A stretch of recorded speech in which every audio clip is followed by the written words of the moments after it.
जय हिंद साथियों, नमस्कार सभी को। दोस्तों, जैसा कि मैंने कहा था कि मैं आपको एक समय सारणी बनाकर दूंगा राजस्थान पुलिस की, कि हमें किस प्रकार से रणनीति को तैयार करना है और किस प्रकार से हमें इस प्रतियोगी परीक्षा में अव्वल आना है। तो आज उन सभी के बारे में बात करते हैं। सबसे पहले मैंने यहाँ पर जो पेपर में जो हमसे पूछा जाएगा, किस प्रकार से पेपर आएगा, कैसे नहीं आएगा, पहले उसके बारे में बात करते हैं। जैसा कि एक विद्यार्थी ने पहले मुझे कहा कि सर मैं रीट की तैयारी करूं या पटवार की करूं या पुलिस की तैयारी करूं, तो वो खुद ये सोचे कि जब तुम्हें ये नहीं पता तो मुझे कैसे पता लगेगा भी आपकी क्षमता क्या है, आपकी काबिलियत क्या है, वो तो आप खुद जानते हो ना। भी आपके अंदर जो आत्मविश्वास है सिर्फ आप उसको जगाइए। अगर आपको अपनी शक्तियों का ज्ञान हो जाएगा तो आप हर मंजिल को पालोगे। आज हम राजस्थान पुलिस के बारे में बात करेंगे, नेक्स्ट वीडियो में पटवार और रीट के बारे में बात करेंगे। तो पहले पुलिस का जो विषय है उसमें देखो ध्यान देते हैं, विषय के अंदर क्या क्या है। आपको बता देता हूं कि 1997 से राजस्थान पुलिस के जो पेपर स्टार्ट हुए तब से लेकर आज तक जब जब सरकार बदली है पेपर में परिवर्तन आया है। आप देख सकते हैं श्रीमती वसुंधरा राजे सिंधिया का जब कार्यकाल था तब उनके समय पेपर कैसा था, जब श्रीमान अशोक गहलोत का कार्यकाल आया तो पेपर कैसा हुआ। यानी कुछ पेपर जिनमें हमें महत्वपूर्ण भाग दे दिया गया तार्किक योग्यता यानी रीजनिंग का, यानी जब गहलोत सरकार के द्वारा पेपर जब आयोजित हुए मतलब उस समय, तब वहां पर रीजनिंग का ज्यादा महत्व था और वसुंधरा राजे सिंधिया के समय मैथ ठीक है ज्यादा ये पेपर में। ये आप पुराने पेपर देख लो, ये मैं नहीं कह रहा हूं, ये पुराने पेपर देख लीजिए, आपको खुद एहसास हो जाएगा सर उसमें क्या क्या है। देखो इस बार का जो पैटर्न है, जो पेपर होगा वो इस प्रकार से है कि 40% किसके डाले हैं, रीजनिंग के, और कंप्यूटर के कितने हैं 20%, यानी टोटल कितने हो गए 60। प्रत्येक पर्सन आधा अंक का है। कितने अंक का है, आधे अंक का है। तो उस 60% के टोटल नंबर कितने हो गए 30। सर एक फोन आया विद्यार्थी का कि सर हमें कितने नंबर लाने हैं ताकि मैं मेरिट में पास हो जाऊं। मेरा यह कहना है कि पेपर जो होगा वो 75 का होगा। क्यों ना आप 75 या 74 ही लेकर आओ ताकि आपको किसी से पूछने की जरूरत नहीं है। दूसरा, कुछ विद्यार्थियों का सवाल, सर मेरिट कितनी जाएगी। भाई पेपर हुआ ही नहीं, मेरिट पहले कैसे बता दें आपको। जैसा पिछले वर्ष जो पेपर हुआ उसके अंदर जो मेरिट जो थी वो बहुत कम गई, लेकिन उससे पिछली बार का जो पेपर हुआ उसमें बहुत ज्यादा गई। जिस वर्ष मेरा चयन हुआ था मेरे नंबर थे 59, पेपर में 59 नंबर थे और दौड़ के नंबर भी जुड़े थे 15, तब जाकर सिलेक्शन हुआ। लेकिन इस बार आपको पता है कि बी पार्ट, ये हो गया ए पार्ट, ये बी पार्ट और ये हो गया सी पार्ट। इस बी पार्ट के अंदर भी आपको मालूम है कि आपको फेल नहीं किया जाएगा। अब की बार ये क्लियर करना है कि ज्यादा से ज्यादा नंबर लाए जा सके, और वो नंबर लाने कैसे हैं आपको लास्ट तक वीडियो में मैं बता दूंगा। कौन सी किताबें पढ़नी है, किन किताबों पर ज्यादा ध्यान देना है, कौन सा टॉपिक ज्यादा पढ़ना है। तो ये तो बात होगी यहां। फिर बी पार्ट के अंदर बात करते हैं सामान्य ज्ञान और विज्ञान की।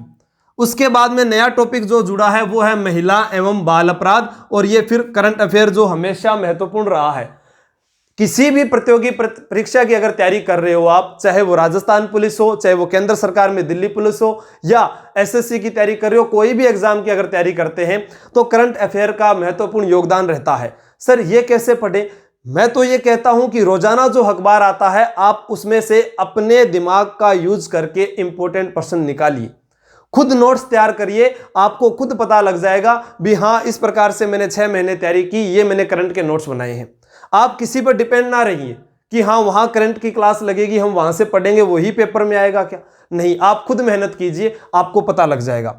सी पार्ट में इतिहास, कला एवं संस्कृति, भूगोल, संविधान यानी आर्थिक एवं राजनीतिक व्यवस्था से जो प्रश्न पूछे जाएंगे, इनमें से प्रश्न आएंगे यहाँ 45। इनमें सामान्य ज्ञान विज्ञान, महिला एवं बाल अपराध के आपको पता है कि 10 प्रश्न आने हैं। समसामयिकी करंट अफेयर का कितना होगा भाई 15 प्रश्न। ये हमने माना कि 45 प्रश्न हो गए और अंक कितने हो गए 22.5। अब इन सभी का अगर हम योग करते हैं तो टोटल नंबर हमारे पास आ गए 75 अंक। कितने आ गए 75 अंक। 75 अंक में से हमें कितने लाने हैं, आपको लेकर आने जितने ज्यादा हो सके। मैं कभी नहीं कहूंगा कि हाँ, कई ऐसा भी सवाल करेंगे, सर मैं एससी कास्ट में हूं, मैं ओबीसी में हूं, मैं जनरल में हूं, हमारे को इतने नंबर लाने पर पेपर पास हो जाएगा क्या? आप किसी भी श्रेणी में क्यों ना आते हो, आपको अधिकतम नंबर लाने हैं, ज्यादा से ज्यादा नंबर लाने हैं, ताकि आपको कहीं आगे दिक्कत ना आए। लेकिन आपको यह भी पता है कि जो व्यक्ति अच्छा दौड़ता है वो अच्छा पढ़ नहीं सकता, और जो अच्छा पढ़ रहा है वो अच्छा दौड़ नहीं सकता, तो कहीं ना कहीं आप उसको पीछे छोड़ दोगे। मुझे जब पता था, मैं तैयारी करता था, मुझे यह लगा कि मुझे जीके अच्छा आता है, मैं इसको कवर करूंगा, रीजनिंग नहीं आती। लेकिन अब दौड़ की बात आई तो मैंने सोचा दौड़ में भी अपने कमजोर हैं, भी 10 किलोमीटर अपने 50 मिनट में दौड़ रहे हैं। अब की बार तो आपको पता है कि 5 किलोमीटर दौड़ना है, वो भी 25 मिनट में। हमारे समय में तो अलग अलग टाइम दिया हुआ था, 60 मिनट में इतने नंबर है, 50 में आएगा तो 15, 55 में आएगा तो 10 नंबर, इस प्रकार से था। लेकिन ये सब कुछ तो बदल गया ना, तो आपको उसी के अनुसार रणनीति बनानी है। रणनीति बनाने के लिए क्या करना, सबसे ज्यादा ध्यान देना पहले महिला एवं बाल अपराध, ये नंबर कहीं से भी कम नहीं होने चाहिए। दूसरा, सामान्य ज्ञान और विज्ञान के लिए क्या पढ़ें। दोस्तों आपको बता देता हूं, राजस्थान पुलिस का जो ये पेपर होता है, इसमें सामान्य ज्ञान और विज्ञान के जो प्रश्न पूछे जाते हैं, आज तक नहीं पता कहां से आते हैं, क्योंकि इसके अंदर प्रश्न पूछा गया एक बार हमसे कि तुलसीदास, सूरदास, कबीर, इनको क्रम से लिखिए या इनका सही क्रम कीजिए। ठीक है, एक प्रश्न पूछा गया, विश्व की सबसे बड़ी खाड़ी कौन सी है। अब विश्व का पूछ लिया तो क्या आप पूरी वर्ल्ड जियोग्राफी पढ़ दोगे? क्या पूरा आप भारत का भूगोल पढ़ लोगे? प्रश्न आपके सामने है 20, ठीक है, उसमें विज्ञान भी है और उसमें सामान्य ज्ञान भी है। ज्यादा प्रश्न विज्ञान के आएंगे, तो आपको बता देता हूं, एनसीईआरटी की किताब उठाइए, उसमें अगर वो नहीं मिलती तो एक फर्स्ट रैंक की किताब आती है, उसमें 6ठी से लेकर 12वीं तक का एक क्रम दिया हुआ है साइंस का, आप उसको पढ़िए। सामान्य ज्ञान के लिए ज्यादातर अगर ल्यूसेंट पढ़ रहे हो तो वो ठीक है, लेकिन एक अरिहंत की किताब आती है, छोटा सा कैप्सूल उसे बोलते हैं, 60 रुपए की आती है, वो आप ले आना। उस 60 रुपए की बुक में लगभग आपका राजस्थान पुलिस का बी पार्ट तैयार हो जाएगा। बाकी ये कोशिश सामान्य ज्ञान वाली मैं करूंगा कि मैं भी आपको ये प्रोवाइड करवा दूं, लेकिन मैं पहले बता रहा हूं कि जो आपके पास किताबें हैं उनको कैसे पढ़ना है। दूसरा, तार्किक योग्यता। हम सभी अच्छी भली भांति जानते हैं कि रामनिवास मथुरिया की जो किताब आती है, अगर उसको अच्छी तरीके से पढ़ लिया जाए तो वो अच्छी तरीके से तैयार हो जाता है। फिर हमारे जो बलराम सर आपको रीजनिंग करवा रहे हैं, मैं ज्यादा नहीं कह रहा, लेकिन इतना विश्वास से कह रहा हूं कि उनके द्वारा रीजनिंग के अगर सारे वीडियो देखकर आपने नोट्स बना लिए तो आप कोई भी भर्ती हो उसका पेपर देकर देख लेना। अगर तुम फेल हो जाते हो तो मुझे बताना कि रीजनिंग में सर हमारे नंबर कम आ गए, ये प्रश्न आया था और ये गलत हो गया। अगर आपको समझ में नहीं आता है तो आप कमेंट कर दीजिए, वो आपको हर प्रश्न का जवाब देंगे। तो ये बात भी क्लियर होगी। कंप्यूटर के मैं नोट्स जो है गोविंद सैनी सर है उनके भेज रहा हूं आपको, टेलीग्राम ज्वाइन कर लीजिए, वहां से आपको नोट्स मिलते रहेंगे। दूसरी बात, इतिहास, कला, संस्कृति, भूगोल और संविधान। इतिहास और कला संस्कृति के मैंने वीडियो डाले हैं और भी वीडियो डालता रहूंगा, वहां से आप पूरे के पूरे तैयार कर लीजिए। कला एवं संस्कृति, हमें हमारी सभ्यता और संस्कृति का ज्ञान होना चाहिए, हमें हमारे भौगोलिक परिवेश का ज्ञान होना चाहिए। इसी कारण सबसे ज्यादा प्रश्न इन दो सब्जेक्ट से पूछे जाएंगे, कला व संस्कृति और भूगोल से। ठीक है, कितने पूछे जाएंगे ये तो पेपर में आने के बाद ही पता चलता है। इतिहास का यहां पर थोड़ा सा महत्व कम रहेगा, लेकिन इन दोनों का ज्यादा रहेगा, कला व संस्कृति का। जैसे भाषा एवं बोली, ठीक है, हमारे लोकगीत हुए, संस्कृति के नृत्य हुए, उन चीजों के बारे में हमसे ज्यादा प्रश्न पूछा जाता है। तो एक बात तो ये होगी। सर इसके बाद ये तो हो गया पेपर तक की बात, पेपर के बाद क्या होगा? कुछ विद्यार्थी ये कहेंगे सर हमसे दौड़ नहीं होती है, हम मेडिकल पे अनफिट हो गए थे, आज दौड़ भी क्लियर हो जाएगी और मेडिकल भी पास कर जाओगे। सारी बात आप ध्यान तक बनाए रखें, मैं आगे बताता हूं। एक बार आप इसका स्क्रीनशॉट ले लीजिए ताकि आपको ये पता चल जाए कि इन पार्ट में इतना हमें ध्यान देना है, कौन सी किताबें पढ़नी है। ठीक है, अब बात करते हैं आगे क्या होगा। पेपर पास करने के बाद में आपका एक लिस्ट आती है और उसमें आपको दौड़ के लिए बुलाया जाता है। दौड़ के लिए बुलाया जाता है, दौड़ में क्या होता है देखो, शारीरिक दक्षता जिसे बोलते हैं, शारीरिक दक्षता परीक्षा। शारीरिक दक्षता परीक्षा जो होगी उसमें क्या क्या जब महत्व रहता है शारीरिक दक्षता परीक्षा में। इधर हम बात करें पुरुष और इधर हम बात करें महिला। अब यहां पुरुषों के लिए जो है वो है एक तो ऊंचाई, तो महिलाओं के लिए भी वही चीज है सेम, ऊंचाई। और इधर उनका होगा वजन, और पुरुषों के लिए है सीना। ऊंचाई यहां 168 सेंटीमीटर, 168 सेंटीमीटर, और यहां है 152 सेंटीमीटर। सीना जो है वो 81 से 86, 81 से 86, वजन 47.5।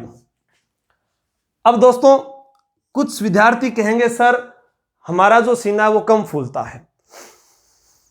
आप इस प्रकार से फुलाइए, ये इधर से कट निकल जाएंगे बाहर से, तो अपने आप जब फीता जो नापते हैं उसमें पूरा आ जाएगा। दूसरी चीज, अगर सीना कम है तो उसके लिए आप क्या कीजिए, सुबह उठकर जो सोयाबीन की जो बड़ी आती है जो हरी रंग की, उसको पानी में भिगो दीजिए रात को, और सुबह उसको सेवन कीजिए। रात को उसके साथ चने भी भिगो दीजिए। उनको खाने के बाद आप पुशअप निकाला करें। जितने ज्यादा डिप्स निकालोगे उतना ही ज्यादा आपका सीना ग्रोथ करेगा। ठीक है, यहां 152 सेंटीमीटर और 47.5। अब इसके बाद सर क्या होता है, इसके बाद में होता है मेडिकल, जो कंफर्म मेडिकल होता है उसके अंदर आपको फिर लिस्ट में नाम आने के बाद में नियुक्ति दी जाती है। यानी यहां पर शारीरिक दक्षता परीक्षा पास करने के बाद जितनों अभ्यर्थियों को बुलाया जाता है लगभग वो चयनित ही होते हैं, क्योंकि मेडिकल में बहुत विद्यार्थी कम अनफिट होते हैं राजस्थान पुलिस में। दूसरा एक संकोच ये भी है विद्यार्थियों के मन में, सर मेरे आंखें जो है वो कमजोर हैं। मैं आपको बता रहा हूं, आप घबराइए मत, आप सिर्फ पेपर पास कीजिए, उसके बाद मुझे कॉल कीजिएगा। आपको दौड़ने के लिए भी ग्राउंड तैयार करके दूंगा और मेडिकल के लिए भी जो चीजें होगी वो सारी सुविधा उपलब्ध करवाऊंगा।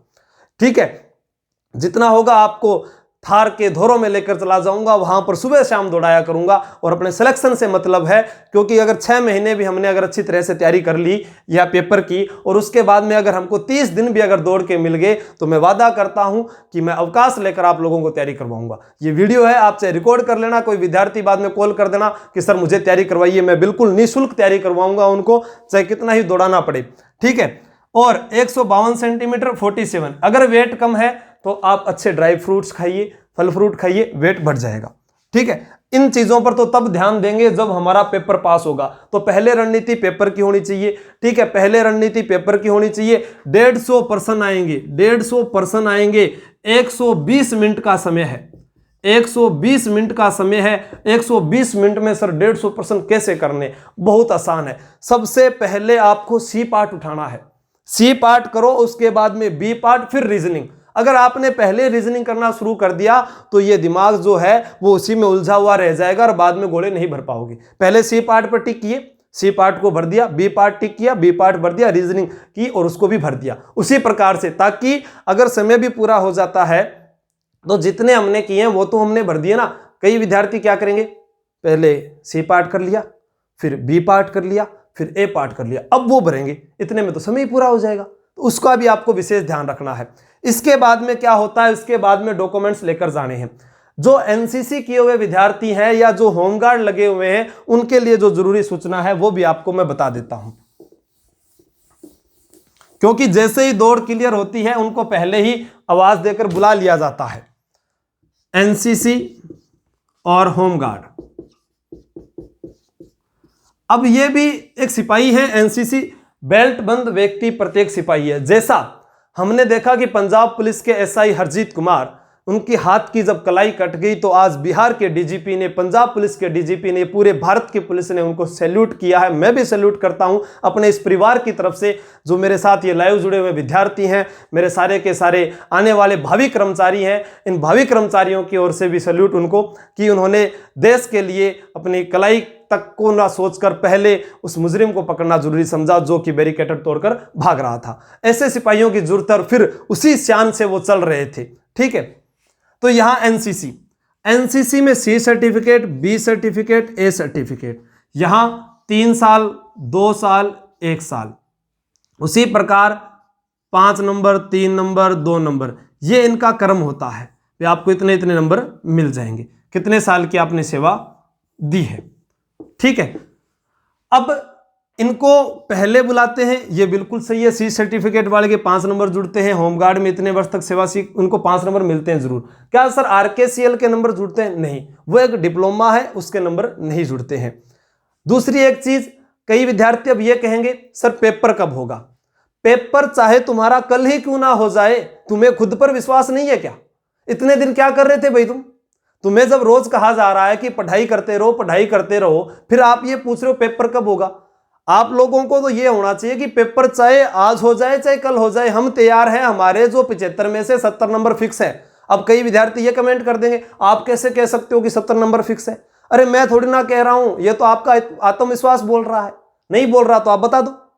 ठंडा कोनी के थार में कितो जोर है, पता नहीं है क्या? पूत का पग पालना में दिखा हुआ है। अगर आप मेहनत कर रहे हो तो घर वाले भी जानते हैं हमारा बेटा कितनी मेहनत कर रहा है, और आपको भी इस बात का पता है कि मैं रात दिन पढ़ रहा हूं या नहीं पढ़ रहा हूं, या रात को बस फोन ही चला रहा हूं, यूट्यूब ही देख रहा हूं। मैंने पहले भी बताया है कि किताबों से अच्छा कोई भी आपका हम सफर नहीं है। तो सोना बाबू को चक्कर छोड़ के थोड़ा पढ़ाई पर ध्यान दे दियो, ठीक है? ज्यादातर वहीं पर आपको अपना समय व्यतीत करना है, किताबों में।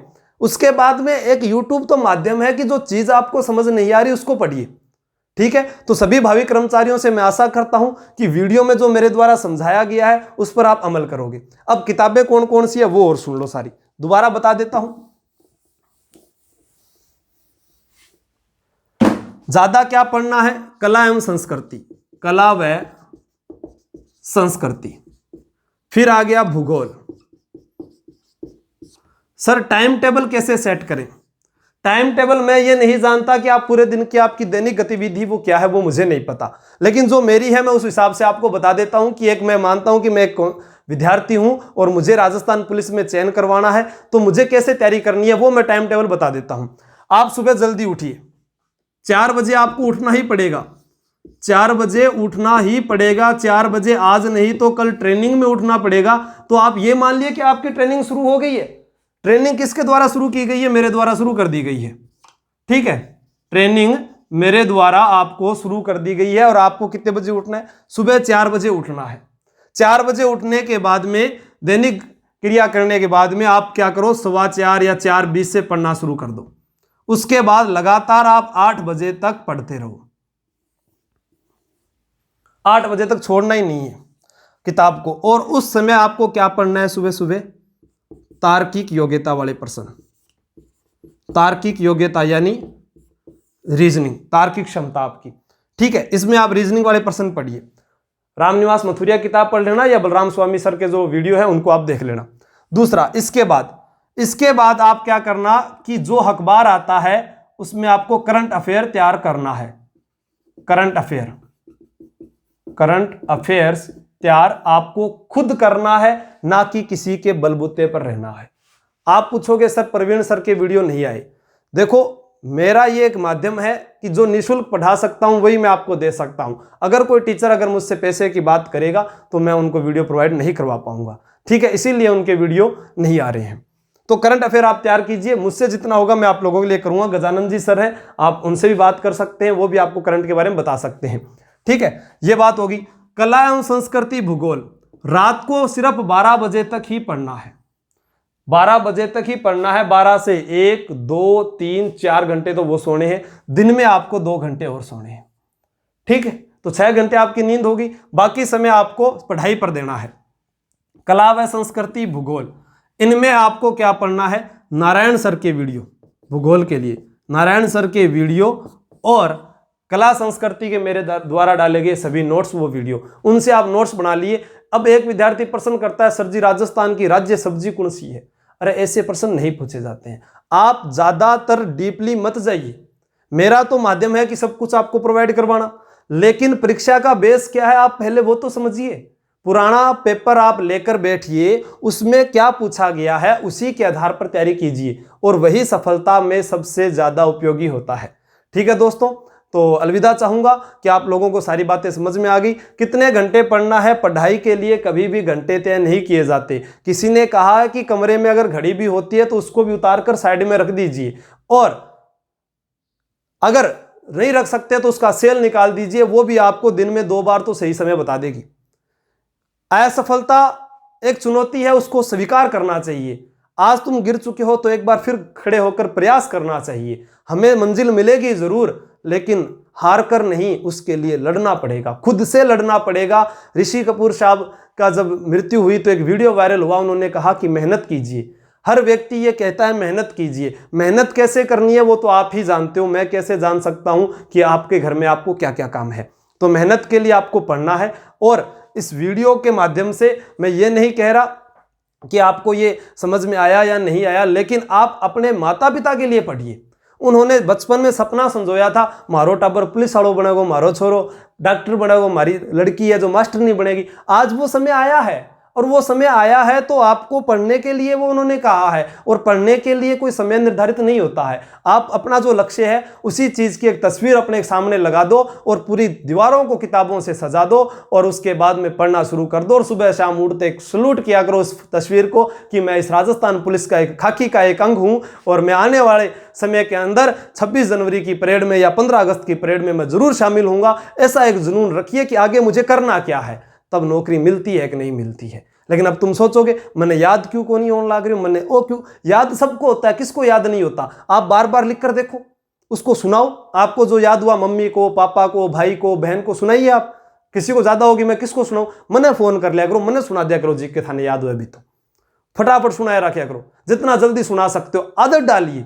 भी मुझे कितना याद है सर, मैंने आज ये टॉपिक किया, मैं फटाफट सुनाना चाहता हूं कि राणा सांगा आया था, राणा सांगा इधर बाबर आया था, 17 मार्च 1527 को जो खानवा का युद्ध हुआ था, रूपवास तहसील गंभीरी नदी के किनारे हुआ था, इस युद्ध के बारे में बताना चाहता हूं। सवाई जय सिंह के बारे में बताना चाहता हूं, सवाई जय सिंह को राजस्थान का चाणक्य कहा जाता है। महात्मा गांधी के बारे में बताना चाहता हूं, महात्मा गांधी का जन्म 2 अक्टूबर 1869 को काठियावाड़ पोरबंदर गुजरात में हुआ था। 1893 में दक्षिण अफ्रीका चले गए थे, उनके साथ में ये अपने बात करते हैं शिकागो में स्वामी विवेकानंद चले गए थे, परंतु उसी समय आयरलैंड से एनी बेसेंट आई थी। प्रथम भारतीय महिला अध्यक्ष सरोजनी नायडू थी, लेकिन कांग्रेस की पहली अध्यक्ष एनी बेसेंट थी। सरोजनी नायडू पहली राज्यपाल थी, तो पहली मुख्यमंत्री जो है वो सुचेता कृपलानी थी। तो आदत डालिए, जितना तेज बोलोगे उतना याद होगा, कड़ी से कड़ी जोड़ दीजिए, सब कुछ याद होगा दोस्तों। तो सभी भावी कर्मचारियों को मेरी ओर से अग्रिम शुभकामनाएं। मैं चाहता हूं कि हम मिलें तो पेपर पास करके मिलें। ठीक है दोस्तों, जय हिंद, जय भारत। तैयारी करते रहिए, फिर कुछ और बातें लेकर आपके सामने उपस्थित होऊंगा। जय हिंद।